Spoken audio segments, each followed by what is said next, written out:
नमस्कार मित्रांनो, भक्तिसारे मराठी यूट्यूब चॅनलमध्ये आपले सहर्ष स्वागत आहे. मित्रांनो, आज आपण जात आहोत नाशिक जिल्ह्यातील त्र्यंबकेश्वर येथे.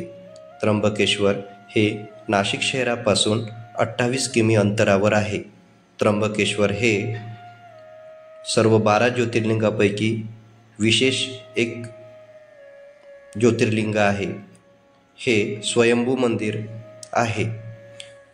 मित्रांनो, चला तर आपण मंदिरामध्ये जाऊया. त्र्यंबकेश्वर ज्योतिर्लिंग हे सह्याद्री पर्वताच्या पायथ्याशी वसलेल्या त्र्यंबकेश्वर तालुक्यात स्थित आहे. पवित्र गंगा गोदावरी नदीचे उगमस्थान त्र्यंबकेश्वर जवळ आहे. मंदिर प्रांगणाच्या जवळच कुशावर्त तीर्थ आहे. श्री ज्ञानेश्वर माऊलींचे मोठे बंधू श्री निवृत्तीनाथ महाराजांची समाधी देखील त्र्यंबकेश्वरमध्येच आहे. त्र्यंबकेश्वरमध्ये अनेक धार्मिक संस्था देखील आहेत, ज्या वेधशाळा, संस्कृत पाठशाळा, कीर्तन पाठशाळा, प्रवचन संस्था चालवतात. पौराणिक संदर्भानुसार असे सांगितले जाते की ब्रह्मदेवांनी इथे एका पर्वतावर श्री महादेवांना प्रसन्न करण्यासाठी तप केले, जे पुढील काळात ब्रह्मगिरी पर्वत नावाने विख्यात झाले. या पर्वतावर एकेकाळी गौतम ऋषींचा आश्रम होता. गौहत्या पातकातून मुक्तता मिळावी म्हणून त्यांनी कठोर तपश्चर्या केली आणि महादेवांना प्रसन्न केले.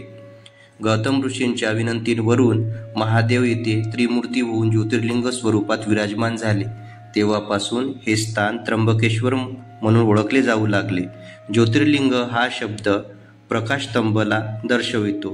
त्र्यंबकेश्वर शिवलिंगाची वास्तविक रचना इतर 11 ज्योतिर्लिंगांपेक्षा वेगळी आहे, कारण त्र्यंबकेश्वर येथे शिवपिंडी मध्ये अंगठ्याच्या आकाराच्या 3 कपार आहेत, ज्यात त्रिमूर्ती ब्रह्मदेव म्हणजेच ब्रह्मा, विष्णू, महेश विद्यमान आहेत. या शिवलिंगातून गोदावरीचा प्रवाह सातत्याने सुरू असतो. या स्वरूपाचे हे जगात एकमेव शिवलिंग आहे. आणखी या मंदिराची विशेषता अशी आहे की ज्योतिर्लिंगावर त्रिकाल पूजा केली जाते, जी स्थानिक माहितीनुसार 350 वर्षापासून चालू आहे, जी 12 ज्योतिर्लिंगांपैकी केवळ त्र्यंबकेश्वर मंदिरातच होते. हिंदू तीर्थस्थानांपैकी स्वयंभू स्थानात श्री त्र्यंबकेश्वर ज्योतिर्लिंगाची गणना केली जाते. हे पवित्र मंदिर ब्रह्मगिरी पर्वताच्या पायथ्याशी आहे, जेथून गोदावरी नदी उगम पावली आहे. गोदावरी नदी ही महाराष्ट्रातील सर्वात जास्त लांबीची म्हणजेच 1465 किमी लांब नदी आहे. अलीकडे सापडलेल्या ऐतिहासिक पुराव्यावरून असे सिद्ध होते की त्र्यंबकेश्वर मंदिराचा जीर्णोद्धार इसवी सन 1755 ते 1786 मध्ये श्री बाळाजी बाजाराव उर्फ श्री नानासाहेब पेशवे यांनी 31 वर्षाच्या कालावधीत पूर्णत्वास नेला. हेमाडपंथी शैलीचे हे मंदिर वास्तुकलेचे अद्भुत प्रतीक आहे.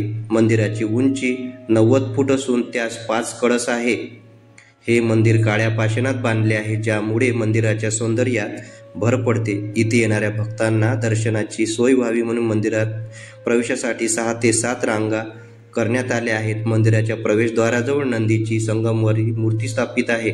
अशी मान्यता आहे की नंदी हा शंकराचा परमभक्त आहे, म्हणून नंदीच्या कानात सांगितलेली इच्छा शंकर ऐकतात. मुख्य मंदिरातील गर्भगृहात प्रवेश केल्यावर भाविकांना पवित्र ज्योतिर्लिंगाचे दर्शन घडते.